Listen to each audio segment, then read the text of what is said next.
Do you need to do intermittent fasting in order to achieve fat loss and achieve that six-pack physique that it is you are after? That's what we're going to uncover in today's video. The question was inspired by a commenter of the channel, so if you have your own comments, do feel free to respond in this video with your questions and I will get back to you. It makes for great video titles, and more than likely, if you are thinking it, many people are too. By the way, if you're new to the channel, welcome. My name is Tom Sergi. I run the Gorilla Platoon, which is an online physique transformation program where we get results like this each and every week, and then we just speak about how we got them online. If you want to follow us on Instagram, it's just at the Gorilla Platoon. So let's roll straight over to his question and give you some context behind what was asked.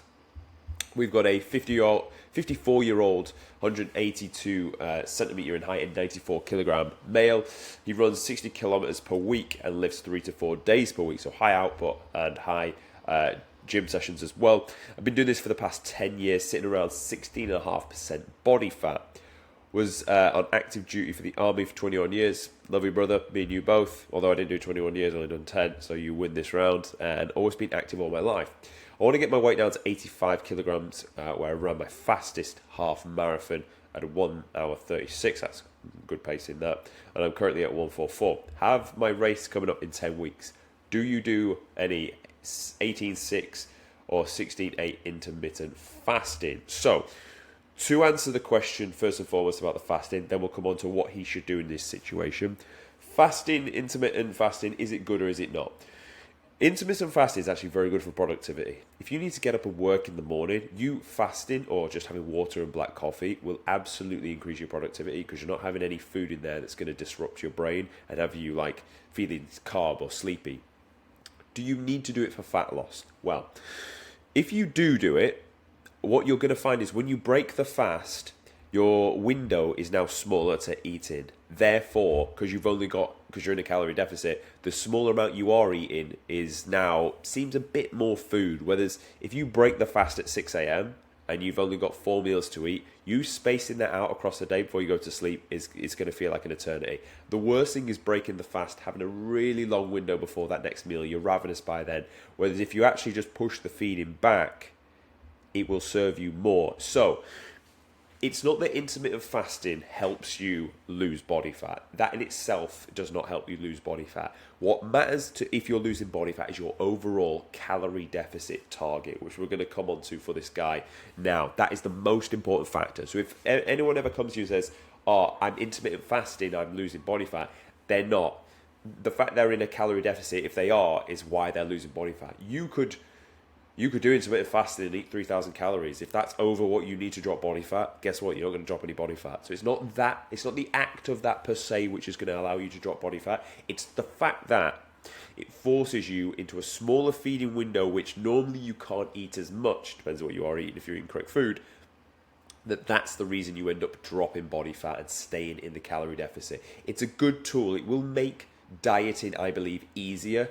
For the reason I said, where if you don't break the fast as early, you hydrate, you have black coffee, you've pushed hours past into the day, then you break the fast with the window being smaller together. That is why I believe it works. That's why, do I do it? Yes, to a certain extent, but not to the way he's speaking about it. If I've been up at 6, I've had my first meal by 9, so I don't really fast. But I'll obviously have been up for 3 hours. I'm not getting up and eating straight away, which I would be doing if I had like an overall surplus that I was trying to eat into and I wanted to get those calories in. So let's now answer his question on how he should set himself up. If he's 94 kilograms, 16.5% body fat, obviously decent amount of muscle mass actually coming in at 78.49. He says he wants to drop 9 kilograms and get down to 85. Which actually will put him in a pretty good body fat percentage range. Yeah, that's him going to be brought in at 8% body fat, so he's shredded at this point, which is fucking awesome. Now, let's say he has the average level of activity. His RMR will be sat at 3.2. If he's training moderately active 3 to 5 days a week, let's be a little bit more generous with this. Let's say he's more at 3.6. Even in a drastic deficit of 700 calories, he's still going to be eating 2,900 calories, which is absolutely plenty of food, which is a fair amount to get in within a fasting window, actually. So in his case, I probably wouldn't be doing an intermittent fast if I still had 3K calories. Now, this is going to be a start point, but let's go for his macros anyway.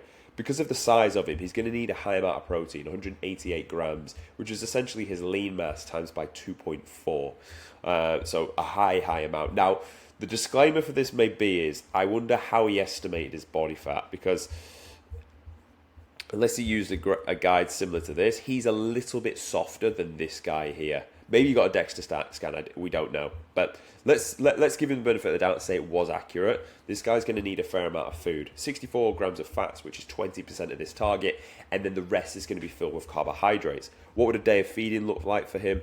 He'd first of all piece together his protein target. So you're either looking at, in the morning, eggs, egg whites, or some form of protein oats, where you add protein to them. You're going to be either running with chicken, or turkey or whitefish, and then you may, with that amount of calories, be able to have a fattier option in the evening, a salmon or some form of red meat.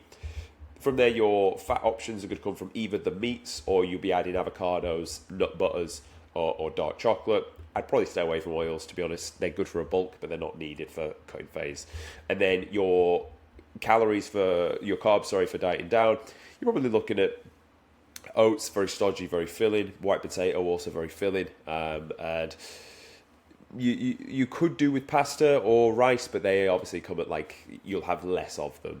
And then of course you're going to fill the rest of your carbs with the fruit and veg to get that fiber source in there. Now, what he's then going to do, so he needs to drop a kilogram each and every week. His output is already high, so he's already doing 60 kilometers of output, which I don't know what that would work out into minutes. He would be able to work that out and know how quick he's moving for. But as a rule of thumb, he wants to be doing at least 140 minutes per week in week 1, and then push that up by adding an extra 70 minutes to that, so to 210, and then continuously adding 10 minutes each week to make sure a kilogram is coming off each and every week, because that's his goal. Essentially, he has 10 weeks to lose 9 kilograms. So his first week can be finding his start point, and the weeks after that he needs to be dropping. So he's got options. He can pull his fats down and really start to bring that food down towards, at the minute he's at 2.9, go to 2.7, 2.8, etc., as he comes down through the process. But his rate of drop wants to be 1 kilogram per week. That's how I'd set him up. That's the changes I'd make, either adding more output. For him, if he's doing a certain amount on the legs, I'd probably then go to some form of non-impact, so doing it on a bike to save his feet. Still going to do resistance train. I'd be running a full body push and a full body pull times 2, still hitting the muscles twice per week. And then obviously either increasing his cardio pretty much every week, or pulling from food to then make sure that kilogram is coming off each and every week. So that'd be the setup, that'd be how I'd approach it to him. That's my response to whether I think intermittent fasting is useful. Hopefully you found this video valuable. If you did, subscribe to the channel, and I'll see you guys tomorrow.